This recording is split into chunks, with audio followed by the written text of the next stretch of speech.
नमस्कार। वर्तमान में हमारी श्रृंखला चल रही है जिसमें हम लोग बात कर रहे हैं नवम भाव के स्वामी नवमेश जब विभिन्न 12 भावों में स्थित होते हैं तो जातक को किस प्रकार का फल प्राप्त होता है, इसको लेकर के हमारी वर्तमान में सीरीज चल रही है। और इसी क्रम को आगे बढ़ाते हुए हम लोग बात करेंगे आज जब नवम भाव के स्वामी नवमेश कुंडली के दूसरे भाव में स्थित होते हैं तो जातक को जीवन में किस प्रकार के फल प्राप्त होते हैं। पिछले एपिसोड में हम लोग डिस्कस किया था नवमेश जब लग्न में होते हैं तो किस प्रकार का फल प्राप्त होता है। आज हम लोग डिस्कस करेंगे नवमेश जब दूसरे भाव में हो तो किस प्रकार का फल प्राप्त होता है। तो अपने इस विषय को समझने के लिए हमें सबसे पहले ये जानना जरूरी है कि कुंडली के 9वें भाव से किन किन चीजों का विचार किया जाता है और कुंडली के दूसरे भाव से किन किन चीजों का विचार किया जाता है।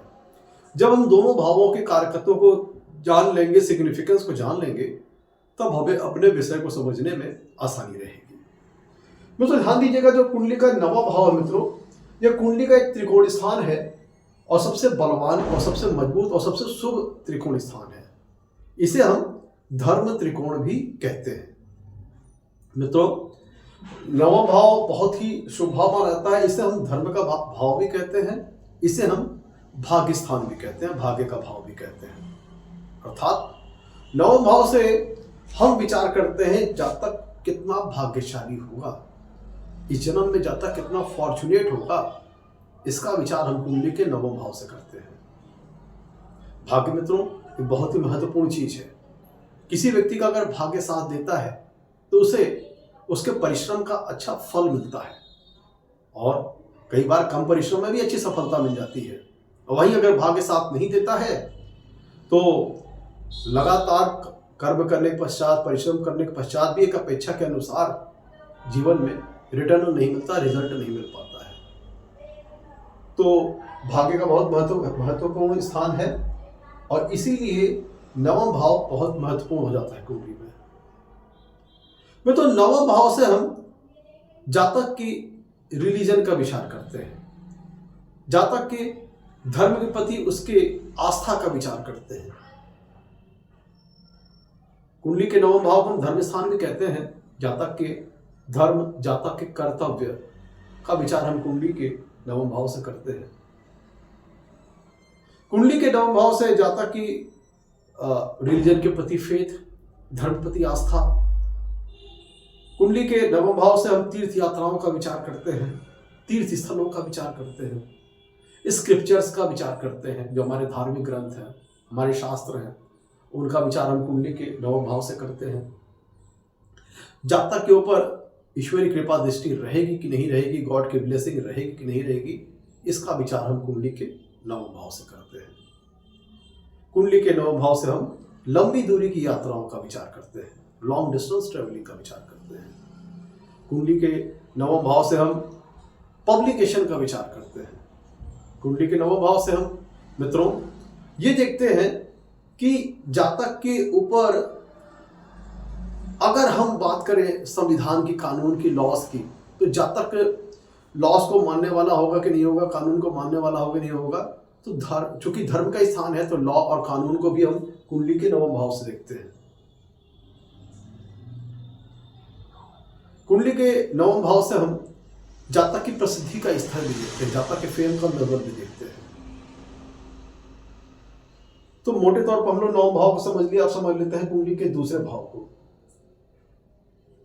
कुंडली के दूसरे भाव को मित्रों हम लोग धन स्थान भी कहते हैं कुंडली में, और ये कुटुंब का स्थान भी है। जातक कितना वेल्दी होगा, कितना उसके पास एसेट्स होगा, कितना धनवान होगा जातक, इसका विचार कुंडली के दूसरे भाव से करते हैं। तो जातक की जो एसेट्स है, जातक के पास जो वेल्थ एक्यूमुलेशन है, उसका विचार हम लोग कुंडली के दूसरे भाव से करते हैं। जातक के जो फैमिली मैटर्स है, उसके कुटुंब का सुख का विचार कुंडली के दूसरे भाव से करते हैं। कुटुंब का सुख मिलेगा या नहीं मिलेगा, कुटुंब छोटा होगा बड़ा होगा, कुटुंब कैसा होगा, इन सारे विषयों का विचार कुंडली के हम लोग दूसरे भाव से करते हैं। कुंडली के दूसरे भाव से मित्रों हम लोग वाणी का विचार करते हैं। जातक की वाणी किस प्रकार रहेगी, उसकी स्पीच क्वालिटी किस प्रकार रहेगी, कैसा बोलेगा, वो कर्कश बोलेगा कि मीठा बोलेगा, विनम्र बोलेगा कि तीखा बोलेगा, इन सारे विषयों का विचार हम लोग कुंडली के दूसरे भाव से करते हैं। धन किन सोर्सेस के माध्यम से आएंगे, किन स्रोतों के माध्यम से आएंगे, इसका विचार हम लोग कुंडली के दूसरे भाव से करते हैं। तो यहां पे थोड़ा एक चीज और कंटिन्यू कर दें कि नवम भाव से हम जातक के टीचर्स का विचार करते हैं, गुरुओं का विचार करते हैं, पिता के द्वारा दी गई हुई शिक्षाओं का विचार कुंडली के नवम भाव से करते हुए। पिता की जो दी हुई शिक्षाएं होती हैं, पिता जातक का पहला गुरु होता है। तो ये तो हम लोगों ने मोटे तौर पर समझ लिया। और दूसरे भाव से एक चीज और हम जोड़ेंगे कि दूसरे भाव से जातक के फेशियल स्ट्रक्चर का विचार किया जाता है, फेस का विचार किया जाता है। और जो फेस पे जो आने वाले ऑर्गन्स हैं, जैसे जातक की आंख, जातक की नाक, जातक के दांत, जातक का मुंह, जातक की जीभ वगैरह, तो जो आप जो फेस पे जो ऑर्गन्स देख रहे हैं, जो अंग देख रहे हैं, इनका विचार हम लोग कुंडली के दूसरे भाव से करते हैं। तो जातक की जो देखने की शक्ति है, सूंघने की शक्ति है, और जातक की जो फूड हैबिट्स है, खान पान का प्रकार, उसकी खान पीन की शैली, इनका विचार हम कुंडली के दूसरे भाव से करते हैं। जातक को लाइफ में भोजन का सुख कैसा मिलेगा, इसका विचार हम लोग कुंडली के दूसरे भाव से करते हैं। दूसरे भाव से हम लोग जातक की जो घर खानदान की जो परंपराएं हैं, कल्चर्स हैं, संस्कार हैं, उनका विचार हम लोग कुंडली के दूसरे भाव से करते हैं। जातक किन चीजों को जीवन में महत्व देगा, किन चीज को वैल्यू देगा, किन चीजों के लिए जातक किन चीजों को जीवन में जातक ज्यादा महत्वपूर्ण स्थान देगा, वैल्यूज देगा, उसका विचार हम लोग कुंडली के दूसरे भाव से करते हैं। तो मित्रों, मोटे तौर पर हम लोगों ने समझ लिया कुंडली के नौवें भाव से और कुंडली के दूसरे भाव से हम किन किन चीजों का विचार करते हैं। अब आइए लौटते हैं अपने विषय की ओर। अब बात करते हैं कि नवमेश कुंडली, अगर नौ भाव के स्वामी नवमेश जब कुंडली के दूसरे भाव में हो तो जातक को जीवन में किस प्रकार का फल प्राप्त होता है। एक बात यहाँ पे ध्यान दीजिएगा, 12 लग्नों के लिए नवमेश के दूसरे भाव में स्थिति होने पर फल अलग अलग प्रकार के आएंगे, क्योंकि नवमेश जब दूसरे भाव में स्थित होते हैं तो किस राशि में स्थित है, किस प्रकार का उनसे संबंध स्थापित हो रहा है उस राशि से, मित्र राशि में है कि अति मित्र राशि में है कि उच्च राशि में है कि स्वराशि में है, या फिर अति शत्रु राशि में है, शत्रु राशि में है, या फिर इस पर डिपेंड करेगा कि नवमेश दूसरे भाव में किस प्रकार की स्थिति में उत्पन्न स्थित है। दूसरी बात, नीच है कि अस्त है, उच्च के हैं, स्वराशि के हैं, इन सारे विषयों पर नवमेश का, नवम भाव के स्वामी नवमेश का दूसरे भाव में जो फल जो है डिपेंड करेगा। और इस बात पे भी डिपेंड करेगा कि दूसरे भाव का स्वामी धनेश या कहें द्वितीयेश कुंडली में किस प्रकार स्थित है, उसकी पोजीशनिंग कैसी है। अब एक एक करके मित्रों हम दोनों भावों के जो कारकत्व है, दोनों भावों के जो सिग्निफिकेंस है उनको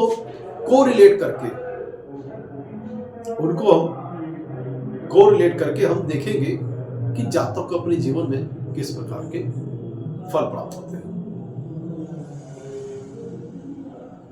मित्रों ध्यान दीजिएगा, नवम भाव भाग्य का स्थान है, अर्थात फॉर्च्यून का स्थान है। तो नवम भाव का स्वामी नवमेश कुंडली के जिस भी भाव में स्थित होता है, उस भाव से विचारे जाने वाले जो भी कारकत्व सिग्निफिकेंस होते हैं, उससे संबंधित क्षेत्र में जातक का भाग्य उसका साथ ही देता है। ध्यान दीजिएगा। तो मित्रों, जब नवम भाव का स्वामी नवमेश कुंडली के दूसरे भाव में हो, और दूसरा भाव किस चीज का है, धन का है, तो यहां पे आप ऐसा समझ लीजिए कि जातक जीवन में धन से संबंधित विषयों में भाग्यशाली रहेगा, उसके पास धन समृद्धि अच्छी रहेगी, जातक धनवान होगा, एसेट्स उसके पास अच्छे रहेंगे, वेल्थ एक्यूमुलेशन जातक के पास अच्छा रहेगा। मित्रों, चूंकि नवमेश भाग्य को रिप्रेजेंट करते हैं, और दूसरा भाव किस चीज का है, कुटुंब का है, फैमिली का है, तो जातक कुटुंब के मामले में, फैमिली सुख के मामले में भी भाग्यशाली रहेगा। उसके पास जातक जन्मजात हो सकता है कि बाय बर्थ जातक किसी अच्छे कुल खानदान में उसका जन्म हो, एक सम्मानित और प्रतिष्ठित और समृद्ध परिवार में उसका जन्म हो।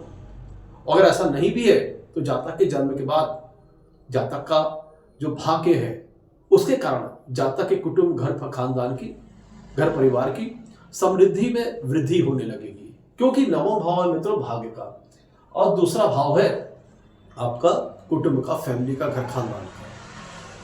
तो बाई बर्थ हो सकता है कि जातक अच्छे कुटुंब में, अच्छे घर खानदान में जन्म हो, घर परिवार में, और ऐसा नहीं है, बाद में अगर नहीं है, इतनी समृद्धि है, इतना सम्मानित नहीं है, तो जातक के जन्म के बाद जातक की जो फैमिली है उसमें जातक का कारण, जो जातक का भाग्य जुड़ जाएगा, और इस कारण उस परिवार की समृद्धि में दिन पे दिन वृद्धि और समृद्धि बढ़ती चली जाएगी। ध्यान दीजिएगा, नवम भाव मित्रों भाग्य का है और दूसरा भाव आपके वाणी का है। तो जातक, नवम भाव धर्म का भी है, नवम भाव एथिक्स का है, मोरल्स का है, नैतिकता का है। तो जब नवम भाव के स्वामी कुंडली के दूसरे भाव में स्थित होते हैं तो जातक विद्वान होता है, क्योंकि मित्रों दूसरा भाव वाणी का है और नवम भाव धर्म का है और धर्म से संबंधित विषयों का है नवम भाव। तो जब नवमेश कुंडली के दूसरे भाव में स्थित होते हैं, और दूसरा भाव वाणी का है, नवम भाव धर्म का है, धर्म से संबंधित विषयों का है, तीर्थस्थलों का है, तीर्थ यात्राओं का है, ईश्वर की कृपा दृष्टि का है, तो जातक की वाणी के ऊपर गॉड की ब्लेसिंग रहेगी, ईश्वरी कृपा दृष्टि रहेगी, और जातक अपनी मुखार बिंदु से, अपने मुख से, अपने वाणी से धर्म से संबंधित विषयों के बारे में बातचीत करेगा।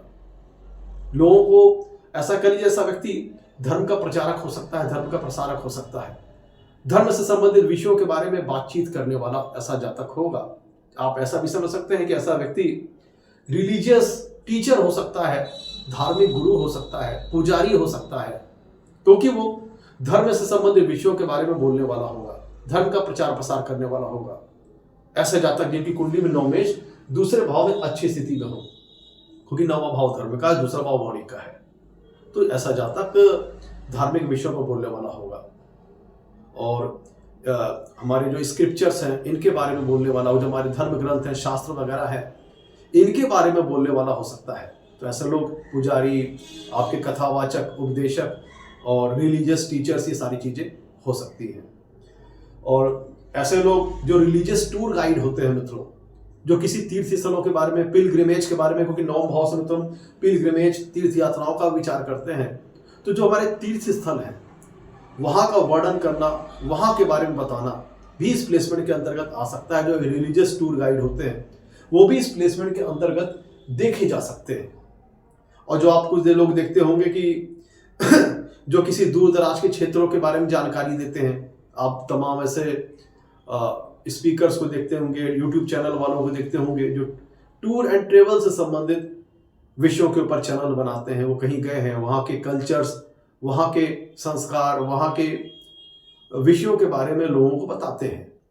तो चूंकि नवा भाव में तो डिफरेंट कल्चर्स को भी शो करता है और दूसरा भाव वाणी का है, तो ये भी है, हो सकता है कि दूर दराज के, क्योंकि नवा भाव में तो लॉन्ग डिस्टेंस ट्रेवलिंग का भी है, तो दूर दराज के क्षेत्रों के बारे में भी जातक अपने वाणी से बोलने वाला हो सकता है, जैसे कि टूर गाइड वगैरह होते हैं।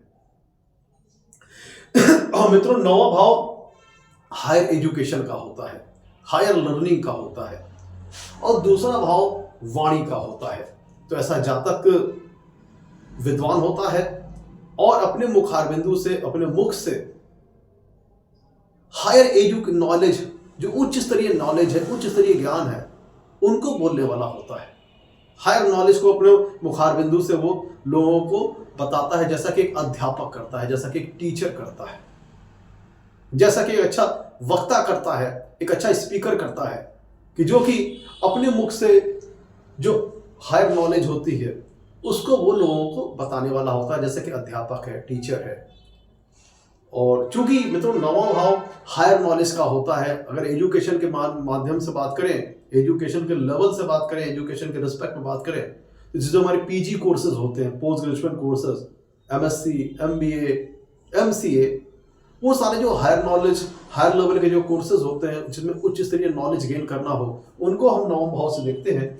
तो जब नवम भाव का स्वामी नवमेश दूसरे भाव में होते हैं और दूसरा भाव वाणी का है, तो ऐसा जातक टीचर हो सकता है, जो प्रोफेसर हो सकता है, लेक्चरार हो सकता है, जो कि अपने मुखार बिंदु से, अपने मुखों से लोगों को हायर नॉलेज पहले तो खुद गेन करता है। अब ध्यान दीजिएगा, क्यों, कब बोल पाएगा वो लोगों को विषयों के बारे में, हायर नॉलेज के बारे में, जब पहले वो खुद गेन किया हो हायर नॉलेज, पहले उसने हायर नॉलेज को एक्वायर किया हो, हायर एजुकेशन ले रखी हो, तो पहला इसका मतलब ऐसा व्यक्ति विद्वान होता है, पहले वो हायर नॉलेज को एक्वायर करता है, एक्वाइड करता है, तब उन चीज़ों को वो दूसरों को बताता है, जो कि एक अध्यापक करता है, टीचर करता है, एक अच्छा स्पीकर करता है, एक अच्छा वक्ता करता है। अगर हम नॉन एकेडमिक लेवल पे देखें, अगर एकेडमिक लेवल पे देखें तो टीचर हो गए, प्रोफेसर हो गए, लेक्चरर हो गए, ये सारी चीज़ें इस प्लेसमेंट के अंतर्गत आती है। और मित्रों, नवम भाव जो होता है वो आपके जब नौवें जाएंगे कुंडली के दूसरे भाव में, और दूसरा भाव मित्रों होता है स्पीच क्वालिटी का। तो ऐसे माध्यम से अगर समझा जाए तो जातक एक कुशल वक्ता होता है, एक अच्छा स्पीकर होता है, और उसकी जो बोली होती है बहुत प्रभावशाली होती है, इन्फ्लुएंसिंग होती है। लोग उसकी बोली से प्रभावित होते हैं, इन्फ्लुएंस होते हैं। मित्रों, नवम भाव का स्वामी जब नवमेश कुंडली के दूसरे भाव में जाते हैं, नवम और दूसरा भाव किस चीज का है? आपके कुटुंब का है। जो हमारी परिवार की परंपराएं चली आ रही हैं, जो परिवार के संस्कार चले आ रहे हैं, जो परिवार के पारिवारिक कल्चर चला आ रहा है, नवम भाव धर्म का है, जातक के कर्तव्यों का है जो नैतिक कर्तव्य होते हैं। तो जब नवम भाव का स्वामी नवमेश कुंडली के दूसरे भाव में जाता है तो धर्म का स्वामी कहां चला गया? कुटुंब के स्थान पर। कर्तव्य का स्वामी कहां चला गया? दूसरे भाव पर चला गया। और दूसरा भाव किस चीज का है? फैमिली का है, कुटुंब का है। तो ऐसा जातक जो भी अपने घर कुटुंब के प्रति, अपने फैमिली के प्रति जो उसके दायित्व है, जो उसकी जिम्मेदारियां हैं, जो उसका कर्तव्य है, उसको वो निभाने वाला होता है, उसका वो निर्वहन करने वाला होता है, अपने कर्तव्यों को, अपने दायित्वों को निभाने वाला होता है ऐसा जातक। ऐसा जातक जीवन में प्रतिष्ठित होता है, सम्मानित होता है, क्योंकि नवा भाव हायर नॉलेज का है, फिलॉसफी का है, हायर एजुकेशन का है, और दूसरा भाव वाणी का है। जब नवमेश कुंडली के दूसरे भाव से जाएंगे तो जब तक जातक दूसरे लोगों को हायर नॉलेज डिस्ट्रीब्यूट करेगा अपने मुखार बिंदु से, हायर नॉलेज, हायर एजुकेशन दूसरे लोगों को बताएगा, फिलॉसफिकल व्यू, अपने दार्शनिक विचारों को वो दूसरे लोगों को बताएगा, तो चूंकि वो उसके मुख से उच्च स्तरीय ज्ञान लोगों को मिलेगा, तो ऐसा जातक अपने ज्ञान के चलते समाज में एक अच्छी सम्मान का स्तर हासिल करेगा, एक अच्छा प्रतिष्ठा का स्तर जीवन में हासिल करेगा, जब नवमेश कुंडली के दूसरे भाव में स्थित होते हैं। मित्रों, नवम भाव के स्वामी नवमेश, चूंकि हायर नॉलेज को रिप्रेजेंट करते हैं, हायर एजुकेशन को रिप्रेजेंट करते हैं, जब ये कुंडली के दूसरे भाव में जाते हैं, और दूसरा भाव धन और मनी मैटर्स का है, वेल्थ एक्यूमुलेशन का है, और नवा भाव हायर एजुकेशन का, हायर नॉलेज का है, तो जब नवम भाव के स्वामी नवमेश कुंडली के दूसरे भाव में जाते हैं तो ऐसा व्यक्ति फाइनेंशियल मैटर से संबंधित विषयों की बहुत अच्छी नॉलेज रखता है, जैसे कि हमारा वेल्थ मैनेजमेंट, फाइनेंशियल मैनेजमेंट। तो ऐसे व्यक्ति को फाइनेंशियल एजुकेशन या फिर अकाउंट से संबंधित एजुकेशन या फिर वेल्थ मैनेजमेंट के विषयों पे बहुत अच्छी नॉलेज रहती है, और हो सकता है जहाँ तक इन विषयों पे हायर एजुकेशन भी रहे, जैसे कि अकाउंट से संबंधित, फिनांस से, फील्ड से संबंधित एक हायर एजुकेशन, जैसे कि सीए वगैरह होते हैं, क्योंकि नवा भाव हायर एजुकेशन का होता है, उनके स्वामी दूसरे भाव में चले गए, दूसरा भाव मनी मैटर्स का है। तो ऐसा जातक वेल्थ मैनेजमेंट अच्छा करता जानता है, फाइनेंशियल मैनेजमेंट अच्छा करना जानता है, और इनसे संबंधित विषयों भी जीवन में हायर एजुकेशन भी ले सकता है, और जिसके माध्यम से वो जीवन में धन भी कमाएगा, क्योंकि अल्टीमेटली दूसरा भाव धन का भी है। तो फाइनेंस से संबंधित विषयों की जानकारी जातक को अच्छी हो सकती है इस प्लेसमेंट के अंतर्गत, वेल्थ मैनेजमेंट की जानकारी अच्छी हो सकती है इस प्लेसमेंट के अंतर्गत, जैसे कि जो हमारे सीईओ होते हैं, अकाउंटेंट होते हैं, एमबीए होल्डर्स होते हैं, जो फाइनेंस से एमबीए वगैरह करते हैं। तो ऐसा जातक फाइनेंशियल मैटर से संबंधित विषयों में हायर एजुकेशन लेने वाला हो सकता है और उसके माध्यम से जीवन में धन कमाने वाला हो सकता है इस प्लेसमेंट के अंतर्गत। और ध्यान दीजिएगा मित्रों, नवम भाव का स्वामी, जो नवम भाव होता है वो गुरु को रिप्रेजेंट करता है, टीचर्स को रिप्रेजेंट करता है, और दूसरा भाव आपके धन का है, वाणी का है। तो नवमेश जब कुंडली के दूसरे भाव में चले गए तो ऐसा जातक अपनी गुरु की दी हुई शिक्षाओं को, अपनी टीचर्स की दी हुई शिक्षाओं को, एजुकेशन को लोगों को बांटने वाला होता है। मतलब जो पहले तो ऐसा व्यक्ति जो गुरु के द्वारा जो ज्ञान प्राप्त करता है उन्हें लोगों में बांटने वाला होता है, और ऐसा व्यक्ति अपने ज्ञान के कारण समाज में अच्छी प्रतिष्ठा, अच्छा मान सम्मान का स्तर हासिल करता है, धनवान बनता है। ऐसा जातक मित्रों अपने लाइफ में धनवान बनता है और उसके परिवार की समृद्धि और वृद्धि होती है, क्योंकि नवा भाव भाग्य का भी है और उसका वहां पे जाना व्यक्ति को प्रसिद्धि भी दिलाता है और धनवान बनाता है और उसके घर परिवार की समृद्धि और वृद्धि करता है, समृद्ध बनाता है, परिवार उसका कुटुंब बढ़ता है, फैमिली का सुख उसे अच्छा मिलता है, परिवार का सुख उसे अच्छा प्राप्त होता है।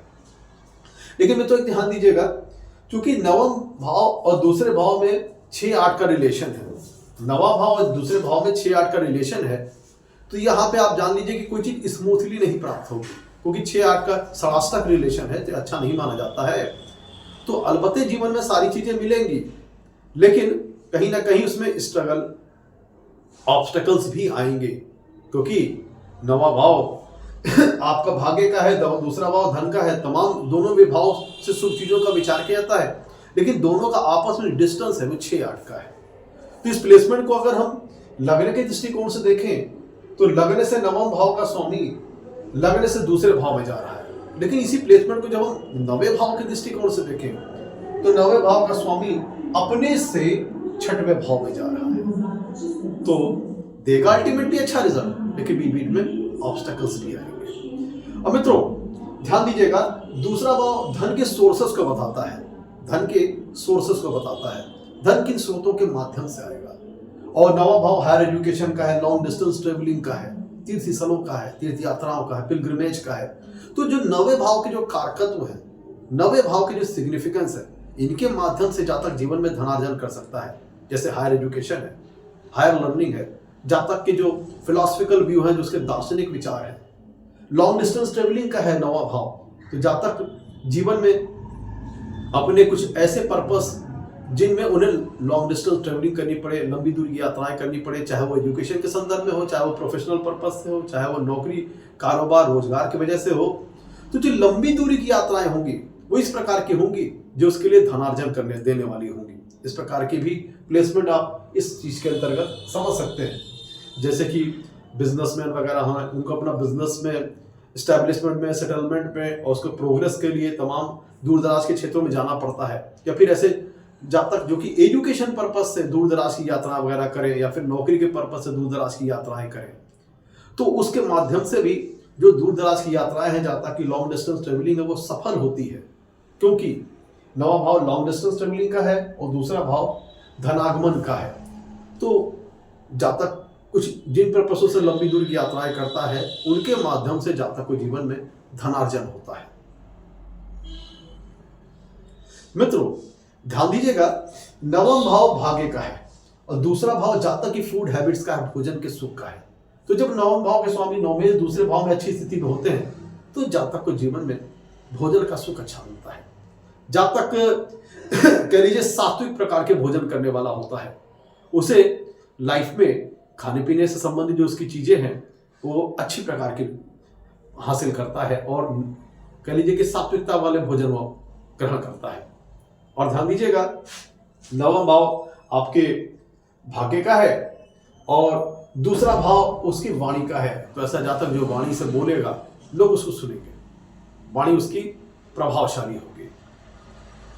और मित्रों नवा भाव कानून का है, लॉ का है, और दूसरा भाव वाणी का है, और नौवें चले गए दूसरे भाव में, तो ऐसा जातक एडवोकेट भी हो सकता है, क्योंकि दूसरा भाव वाणी का है और नवा भाव कानून का है, लॉस का है। तो ये भी प्लेसमेंट ऐसी प्लेसमेंट है जिसमें जातक लॉयर, एडवोकेट वगैरह बन सकता है। लेकिन ये वो लॉयर होंगे, ये वो एडवोकेट होंगे जो कि सत्य के लिए लड़ाई लड़े। आप बहुत लोग देखते होंगे, बहुत से लॉयर होते हैं कि वो बल्कि उसको पता है कि उसका जो क्लाइंट है उसकी तरफ से गलती हुई है, लेकिन उसको फिर भी वो सेफ करता है। लेकिन ये उस तरह के लॉयर होंगे जो कि सामाजिक विषयों के लिए, धर्म के लिए, सही चीजों के लिए एडवोकेसी करेंगे, वकालत करेंगे। ये उस प्रकार के अधिवक्ता होंगे। इस प्लेसमेंट के अंतर्गत भी आप समझ सकते हैं। और मित्रों जब नवमेश कुंडली के दूसरे भाव में बैठेंगे तो सप्तम पूर्णदिशी से कुंडली के अष्टम भाव को देखेंगे, तो इस आपको लाइफ स्पैन के भी रिगार्डिंग अच्छा है। अगर 8th हाउस के लॉर्ड की प्लेसमेंट अच्छी है तो लाइफ स्पैन के रिगार्डिंग अच्छा है। और अष्टम भाव अकल्ट साइंसेस, डीप नॉलेज, इन सब चीजों का है। और नवम भाव हायर एजुकेशन का है, तो जब वो दूसरे भाव में बैठेंगे, सप्तमी पूर्ण से अष्टम भाव को देखेंगे, तो ये हेल्पफुल भी साबित होंगे जातक को जीवन में डीपर लेवल की नॉलेज एक्वायर करने में, ऑकल्ट साइंसेस से संबंधित नॉलेज एक्वायर करने में, जैसे ज्योतिष, वास्तुशास्त्र, हस्तशास्त्र, हस्तरेखा विज्ञान, पॉमेस्ट्री, इनसे संबंधित जो विषय है इनमें संबंधित भी जातक हासिल कर सकता है नॉलेज। जो हमारे अष्टम भाव से हम रिसर्च ओरिएंटेड विषयों का विचार करते हैं, गूढ़ विज्ञान का विचार करते हैं, तो जब चूंकि नवम भाव हायर नॉलेज का है, तो जब इनके स्वामी यहाँ दूसरे भाव में बैठ करके सप्तम पूर्ण से अष्टम भाव को देखते हैं, तो ऐसा जातक चूंकि नवम भाव ऑलरेडी हायर एजुकेशन का है और यहाँ पे ये अष्टम भाव को देखेंगे सप्तमी पूर्ण दृष्टि से, तो जातक पीएचडी करने वाला हो सकता है, गूढ़ विज्ञान में ज्ञान प्राप्त करने वाला हो सकता है, उसके माध्यम से धन कमाने वाला हो सकता है। ऐसा जातक रिसर्चर हो सकता है, पीएचडी स्कॉलर हो सकता है, साइंटिस्ट हो सकता है। तो मतलब ऐसा जातक के पास जिस भी फील्ड में वो हायर नॉलेज हासिल करता है, उसके पास उस फील्ड की डीपर लेवल की नॉलेज होती है, डीपर लेवल की नॉलेज होती है, मतलब कह लीजिए उस फील्ड का उसे गहरा ज्ञान रहता है। एक तो नवम भाव खुद हायर नॉलेज का है, इनकी सप्तम पूर्ण से अष्टम भाव पर आ गई, तो जिस भी फील्ड में जातक हायर नॉलेज एक्वायर करेगा, सिर्फ काम चलाओ नॉलेज एक्वायर नहीं करेगा, उसके पास डीपर लेवल की इंफॉर्मेशन होगी। ऐसा जातक ज्योतिष शास्त्री हो सकता है, पाम में मतलब ऑकल्ट साइंसेस में जो फील्ड आती है, जैसे कि ज्योतिष जानने वाला हो सकता है, जिसके माध्यम से धन कमा सकता है, मतलब एस्ट्रोलॉजर हो सकता है, और आपका हस्तरेखा विज्ञान में दक्षता हासिल किए हो सकता है, वास्तुशास्त्र में दक्षता हासिल किए हो सकता है। तो जो भी गूढ़ ज्ञान है या फिर रिसर्च ओरिएंटेड सब्जेक्ट है, उसमें ऐसे जातक को विद्वता प्राप्त हो सकती है और उसके माध्यम से जातक धन कमाने वाला हो सकता है। या फिर ऐसा जातक रिसर्चर हो सकता है, पीएचडी स्कॉलर हो सकता है, डॉक्टर वगैरह हो सकता है। इस प्लेसमेंट के अंतर्गत आप देख सकते हैं। तो और ऐसा जातक चूंकि मित्रों अष्टम भाव बेटिंग का भी है, सट्टे वगैरह का भी है, रिस्क वाला, क्योंकि ये फ्लक्चुएशन का स्थान है अष्टम भाव, और यहाँ पे नवमेश की दृष्टि आना दूसरे भाव में बैठ करके, और चूंकि नवम भाव भाग्य का है तो ये भी दिखाता है कि जातक शेयर, सट्टा, लॉटरी, बेटिंग, इन सब चीजों के माध्यम से भी धन आगमन कर सकता है। क्योंकि दूसरा भाव जब नवमेश यहाँ पे बैठेंगे, तो नवा भाव भाग्य का है, दूसरा भाव धन का है, और यहां से वो देखेंगे अष्टम भाव को, और अष्टम भाव है किसका, शेयर, सट्टा, लॉटरी वगैरह आदि का। तो इनके माध्यम से भी जातक जीवन में धनार्जन वगैरह कर सकता है। आप इसको मोटे तौर पर समझ लीजिए कि ये जो प्लेसमेंट है गिव एंड टेक वाली प्लेसमेंट है। जब नवमेश कुंडली के दूसरे भाव में चले गए, तो जो दूसरे भाव के जो कारकत्व है, जो दूसरे भाव के सिग्निफिकेंस है, उसके उन चीजों में जातक भाग्यशाली साबित रहेगा। इन चीजों को आप समझ सकते हैं। और नवम भाव के जो कारकत्व होंगे, सिग्निफिकेंस होंगे, उनके माध्यम से जातक जीवन में धनार्जन कर सकेगा। आप ऐसे इस प्लेसमेंट को समझ सकते हैं। और ऐसा जातक धार्मिक विषयों का बड़ा अच्छा ज्ञान रखता है, शास्त्रों का बड़ा अच्छा ज्ञान रखता है, स्क्रिप्चर्स का बड़ा अच्छा ज्ञान रखता है, और धर्म के लिए खड़ा होने वाला होता है, धर्म के लिए बोलने वाला होता है। और ऐसे जो जातक के जो घर परिवार है, कुटुंब है, उसका समाज में एक अच्छा मान सम्मान प्राप्त होता है। और इसका जो फेशियल स्ट्रक्चर है मित्रों, ध्यान दीजिएगा, दूसरा भाव मित्रों फेस का है, मुख का है। तो नवमेश अगर कुंडली के दूसरे भाव में होते हैं, तो वो जातक का फेशियल स्ट्रक्चर अच्छा होता है, उसका जो फेस का जो आउटलुक है वो बड़ा अच्छा लगता है, एक अट्रैक्टिव फेस होता है। ये डिपेंड इस बात पर करेगा कि नवमेश अगर बेनिफिक होते हैं, बैठ कहते हैं, मतलब नेचुरल बेनिफिक होकर बैठ जाएं, तो जातक के फेस पे सौम्यता, विनम्रता और अट्रैक्शन टाइप की चीजें आएंगी। और अगर पापक ग्रह होकर बैठ जाए, जैसे सूर्य मंगल है, शनि है, सूर्य मंगल आ जाएंगे तो दूसरे भाव में चेहरे पे तेज आ जाएगा, थोड़ा सा दबंगई झलकेगी फेस पे। इस टाइप की चीजें आपको यहाँ पे इस प्लेसमेंट के अंतर्गत दिखाई देगी।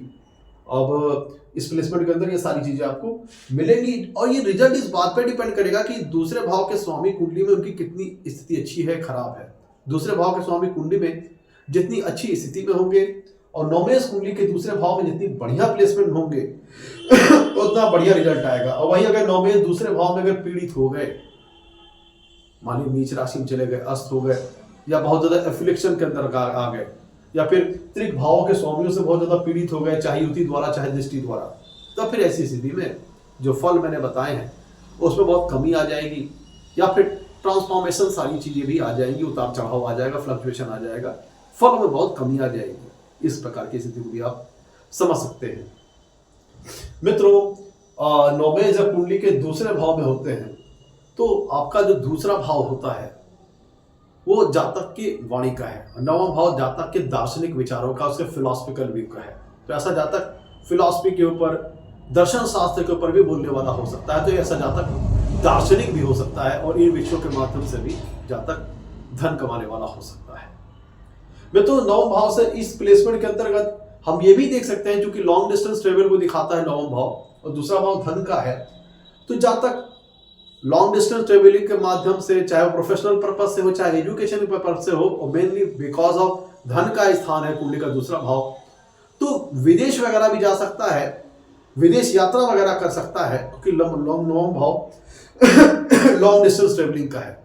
तो प्रोफेशनल पर्पज से अगर विदेश यात्रा वगैरह करता है तो उन स्रोतों के माध्यम से भी जातक धनार्जन वगैरह कर सकता है। तो मित्रों, बहुत सारी चीजों को हमने कवर किया। हो सकता है कुछ चीजें छोटी हो, तो अगर छोटी होगी तो आप कमेंट के माध्यम से उनको पूछ सकते हैं। अगर एपिसोड पसंद आया हो तो लाइक कीजिएगा, चैनल को सब्सक्राइब कीजिएगा। आज के लिए इतना ही। नमस्कार।